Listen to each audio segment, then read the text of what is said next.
Vamos abrir então a Bíblia em Atos capítulo 4, versículo 12. Atos 4, 12, e diz assim: em nenhum outro há salvação, porque também debaixo do céu nenhum outro há dado entre os homens, nenhum nome pelo qual devemos proclamar e ser salvos. Em nenhum outro há salvação, em nenhum outro há salvação. Agora, no livro de Lucas, o capítulo 24, do versículo 46 ao 49, depois do 51, diz assim: e disse Jesus: assim está escrito, e assim convinha que um Cristo padecesse, e ao terceiro dia ressuscitasse dentre os mortos, e em seu nome se pregasse o arrependimento e a remissão dos pecados, em todas as nações, começando primeiramente por Jerusalém. E destas coisas sois vós testemunhas. E eis que sobre vós envio a promessa do Pai. Ficai, porém, na cidade de Jerusalém, até que do alto sejais revestidos de poder. Até que do alto sejais revestidos de poder. Os textos que lemos foram escritos por Lucas. Lucas, ele não foi um dos apóstolos de Jesus. Lucas era um médico, um homem muito bem instruído, e ele trabalha com toda a diligência para apresentar no seu evangelho e também no livro de Atos dos Apóstolos a figura de Jesus e a figura do Espírito Santo, a pessoa de Jesus e a pessoa do Espírito Santo. E é interessante que tanto a pessoa de Jesus como a pessoa do Espírito Santo e toda a sua obra aqui na terra vai sinalizando para a obra da redenção. É o resgate da comunhão plena do homem para com Deus. Ora, no princípio, no Éden, esta comunhão era perfeita. O homem tinha uma comunhão plena com Deus, perfeita com Deus. A Bíblia diz que na viração do dia, Deus se apresentava ao homem para um relacionamento com ele. Deus desejava ter um relacionamento com o homem. Ele se comunicava com o homem diariamente. Agora, após o pecado, foi-se então feita uma separação desta comunhão. O pecado, ele separou a comunhão plena que existia entre Deus e o homem, entre o homem e Deus. E a Bíblia diz em Isaías 59, versículo 2, que os nossos pecados, eles fazem divisão, separação entre nós e o nosso Deus, ao ponto de que Ele não nos ouça. Mas Deus, Ele deseja e sempre desejou e sempre desejará um relacionamento ardente conosco, aprofundado conosco. E deu-se então o início da obra da redenção. É o resgate desta comunhão, deste relacionamento entre Deus e o homem. E para que esta comunhão fosse restabelecida, foi necessário a vinda de Jesus à terra. Ora, Jesus veio à terra dentro de um propósito, dentro de uma missão. Nada foi por acaso. A vinda de Jesus, o nascimento de Jesus como homem, a infância de Jesus, o crescimento de Jesus, o ministério de Jesus, a crucificação de Jesus. Tudo faz parte da obra da redenção. Tudo faz parte deste resgate do nosso relacionamento para com Deus. E Jesus, Ele viveu por cerca de 33 anos aqui na terra. Agora, o seu ministério só entrou em evidência após ser completos os 30 anos. Neste tempo, Jesus, Ele vai ao encontro do seu primo João Batista, no Rio Jordão, para ser batizado. E quando ele é batizado por João, vem sobre ele a presença do Espírito Santo de Deus. E a presença do Espírito Santo de Deus revestiu Jesus, para que ele pudesse desenvolver a sua chamada aqui na terra. Sem a presença do Espírito Santo de Deus, Jesus seria uma pessoa incompleta no desenvolvimento da sua missão, da sua chamada aqui na terra, que não era uma chamada humana. Jesus, ele veio como um homem, mas a sua missão, a sua chamada, era uma chamada sobre-humana, uma chamada que necessitaria da presença, da capacitação, da graça, da unção, do sustento do Espírito Santo de Deus. E Jesus, ele passa o seu ministério durante 3 anos, até a crucificação. Um ministério intenso, de treinamento, juntamente com os apóstolos, com os discípulos, de pregação do Evangelho, de libertação dos cativos, de cura dos enfermos, do estabelecimento do reino de Deus. Mas chega um ponto em que Jesus, ele é crucificado, mas ao 3º dia, ele ressuscitou. Ao 3º dia, ele ressuscitou. A morte não foi capaz de deter o nosso Jesus. A morte não foi capaz de deter o nosso Jesus. E após 3 dias, ressurreto, ele se encontra com os discípulos. Ele começa a aparecer para os apóstolos.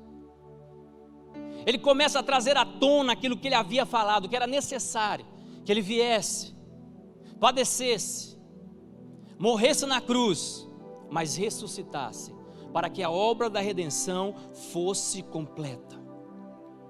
E 40 dias Jesus passa, ressurreto, se relacionando com os discípulos na terra, até o momento em que ele sobe para o Pai.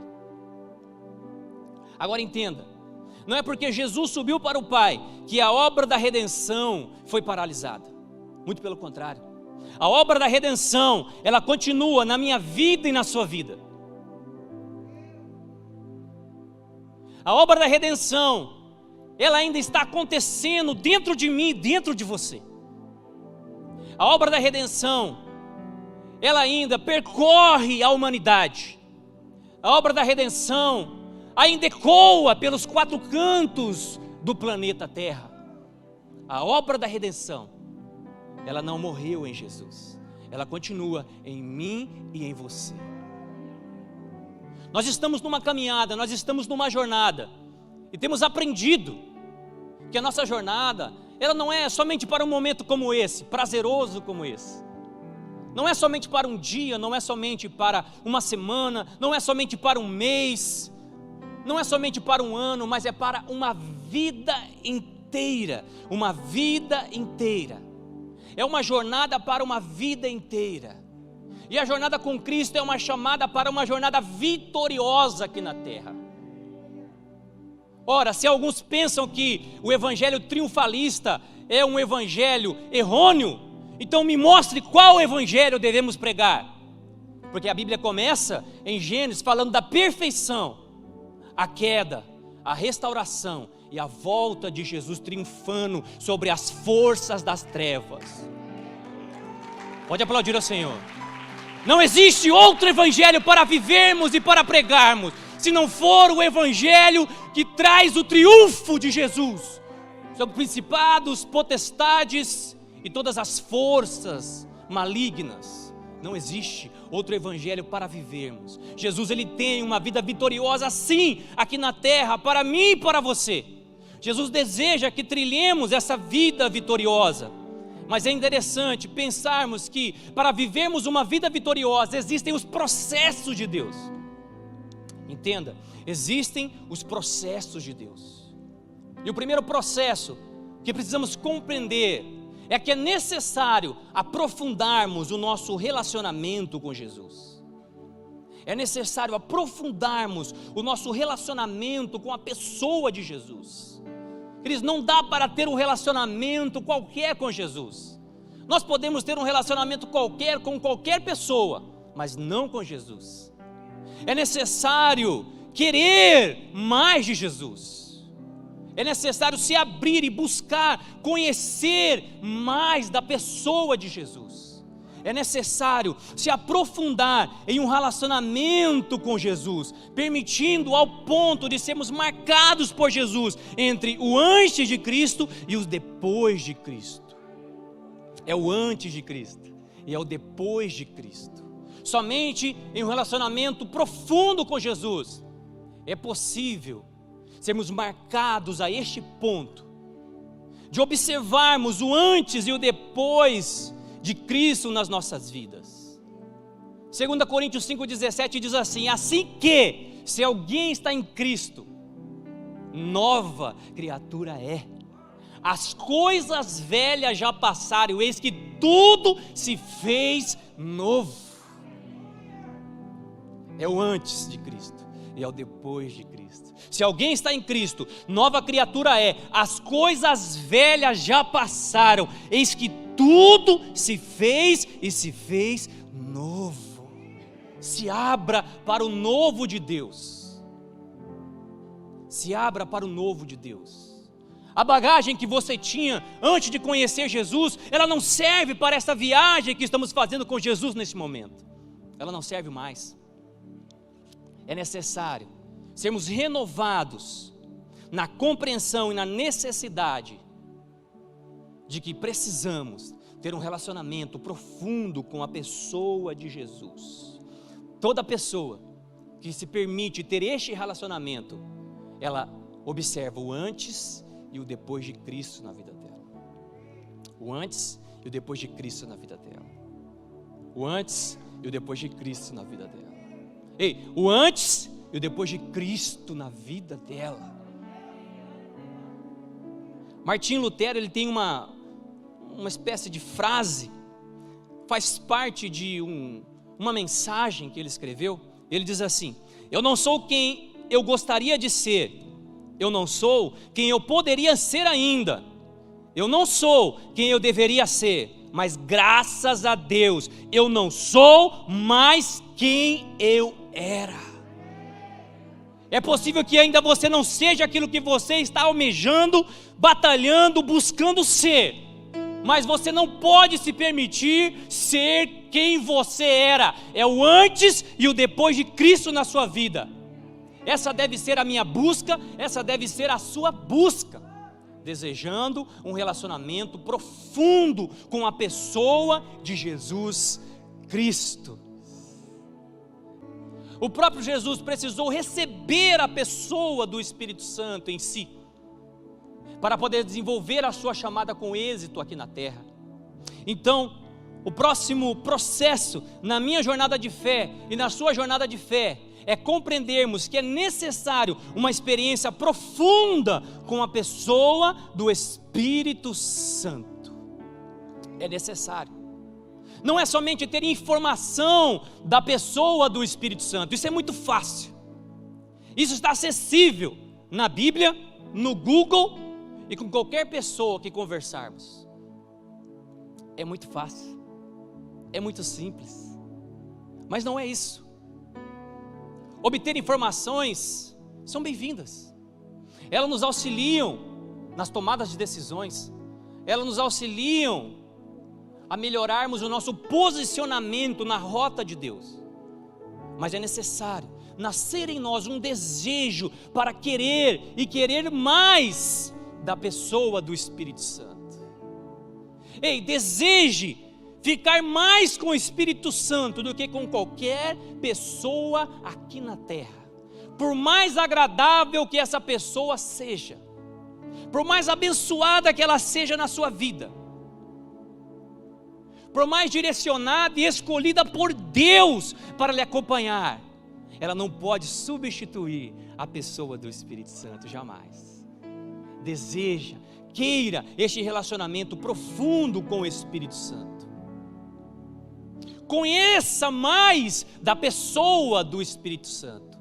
Se abra para conhecê-lo mais e mais. Aprofunde o seu relacionamento com a pessoa do Espírito Santo, permitindo assim que a sua vida seja marcada pela presença do Espírito Santo, te levando a ver, a perceber e a viver o antes e o depois de um relacionamento com o Espírito Santo. É o antes e o depois de um relacionamento com a pessoa do Espírito Santo. Sem esta experiência, nós não vamos muito longe. não é um pensamento positivo, não é uma capacitação humana que nos levará a viver os planos de Deus, as promessas de Deus aqui na terra. É o auxílio da pessoa do Espírito Santo. Sem esse relacionamento profundo com a pessoa do Espírito Santo, nós não iremos muito longe. Por isso, a recomendação de Jesus para os discípulos é: eis que sobre vós eu envio a promessa de meu Pai. Ficai, porém, na cidade de Jerusalém, até que do alto sejais revestidos de poder. Até que do alto sejais revestidos de poder. Queridos, revestimento, revestir, é possibilitar um envolvimento tão profundo com algo que irá transformar a sua essência. Ser revestido do Espírito Santo é se envolver com o Espírito Santo de uma forma tão profunda, ao ponto de ter a nossa essência totalmente transformada pelo Espírito Santo, recebendo assim a essência de Deus nos nossos corações. E com a essência de Deus, nós iremos trilhar uma jornada vitoriosa aqui na terra. Somente assim, somente transformando a nossa essência e recebendo a essência de Deus, é que os discípulos iriam cumprir a jornada, a chamada, o convite de Jesus, a ordenança de Jesus no estabelecimento do reino de Deus aqui na terra. É somente com essa transformação que eu e você somos capacitados, somos instruídos para viver o plano e o propósito de Deus aqui na terra. O exemplo disso na Bíblia foi com o apóstolo Pedro. O apóstolo Pedro, nós podemos observar o antes e o depois de Jesus. O antes e o depois de um relacionamento profundo com o Espírito Santo. Pedro, ele foi um dos primeiros discípulos de Jesus. Pedro era um homem comum, assim como eu e você. Pedro tinha uma família, assim como eu e você. Pedro era casado, tinha uma esposa. Pedro tinha uma sogra. Pedro tinha um lar.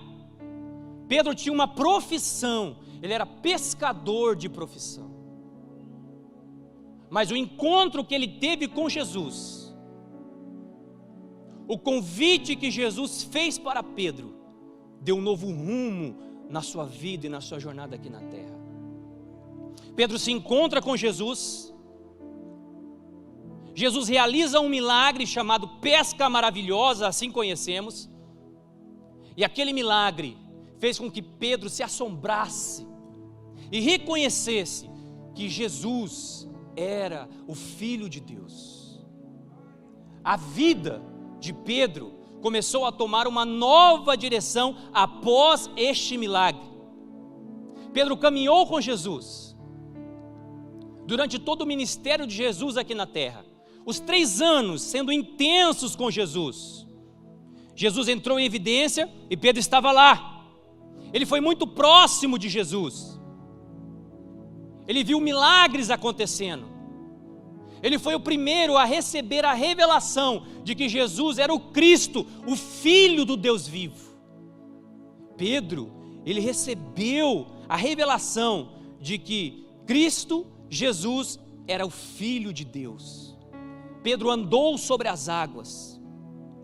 Mas antes de Jesus ser crucificado, tomado pelo medo, Pedro nega Jesus por 3 vezes. Ele disse: eu não conheço este, eu não sou um deles. 3 vezes Pedro nega Jesus. Ele se arrepende profundamente, a Bíblia diz. Jesus é crucificado, Jesus aparece aos seus discípulos, Jesus aparece a Pedro. O relacionamento de Pedro com Jesus começou a ser um relacionamento mais aprofundado. Ele viu verdadeiramente quem era Jesus, como homem, como Filho de Deus, como ressurreto. Mas chega um momento em que Jesus, ele observa que Pedro volta a pescar. Pedro abandona a sua chamada. Pedro abandona a sua identidade.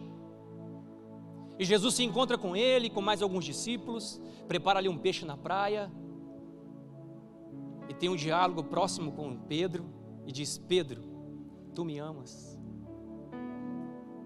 Pedro, tu me amas? Pedro, tu me amas?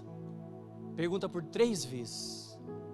Estudiosos, eles trazem um entendimento que eu achei muito interessante sobre essa declaração de Jesus. Jesus não queria saber se realmente Pedro o amava. Este é o consenso que eles chegaram. Mas Jesus, ele queria demonstrar para Pedro que ele é um Deus da segunda chance. Ele queria demonstrar para Pedro que, mesmo tendo negado 3 vezes, ele ainda continuava o amando. Ele ainda continuava contando com Pedro para desenvolver a sua chamada aqui na terra. Por isso ele diz para Pedro: Pedro, tu me amas, então apacenta as minhas ovelhas. Pedro então volta para o seu propósito. Pedro é cheio do Espírito Santo. Pedro passa por muitas prisões. Pedro é levado muitas vezes em muitos interrogatórios. Agora existe um específico, em Atos 4:19 e o versículo 20, que ele diz assim: julgai se é justo diante de Deus ouvir-vos antes a voz do que Deus, porque não podemos deixar de falar do que temos visto e ouvido. Chamaram Pedro para uma conversa e falaram assim: eu sei que você continua falando de Jesus, nós queremos que você pare de pregar Jesus, nós queremos que você pare de convencer essas pessoas que Ele é o Messias, que Ele é o Filho de Deus, que Ele é o enviado. E havia acontecido um milagre, e eles disseram: você não pode atribuir este milagre a Jesus. Eles: vê se tem juízo que vocês estão me pedindo. Será que é mais importante ouvir vocês do que ouvir a Deus? Como eu poderei me calar diante daquilo que eu tenho visto e diante daquilo que eu tenho ouvido? Pedro, cheio do Espírito Santo, se levanta, assume a sua identidade e não nega Jesus jamais. Não nega Jesus jamais. É o antes e o depois de Pedro. Pedro era inconstante. Pedro, ele tinha medo, ele negou a sua identidade, ele negou Jesus, ele negou a sua chamada, mas depois de um relacionamento com o Espírito Santo, nós vemos um Pedro diferente, um Pedro perseverante, um Pedro focado, um Pedro sem medo, um Pedro assumindo a sua identidade, não negando Jesus por nada, cumprindo a sua chamada. É perceptível o antes de Cristo em Pedro e o depois de Cristo em Pedro. O antes do Espírito Santo em Pedro e o depois do Espírito Santo em Pedro. Assim como Pedro foi marcado. Deus não quer te levar a ter uma experiência apenas. Não é só este momento aqui, esse momento é muito precioso. Mas Deus quer te visitar. Deus quer morar em você, Deus quer marcar a tua história. É o antes e o depois de Cristo na sua vida. É o antes e o depois do Espírito Santo na sua vida. No início era tudo perfeito. O homem vivia em comunhão plena com Deus e com o seu Espírito. Veio o pecado, houve a separação. Deus enviou Jesus, a obra da redenção se iniciou na terra. Jesus veio, cumpriu a sua chamada, alcançou os nossos corações, mas a obra da redenção não parou. Ele subiu aos céus, e após a sua subida veio a promessa do Pai, a pessoa do Espírito Santo. Ele quer te capacitar, Ele quer te levantar, Ele quer te restaurar, Ele quer te levar a viver e a cumprir os planos e as promessas do Senhor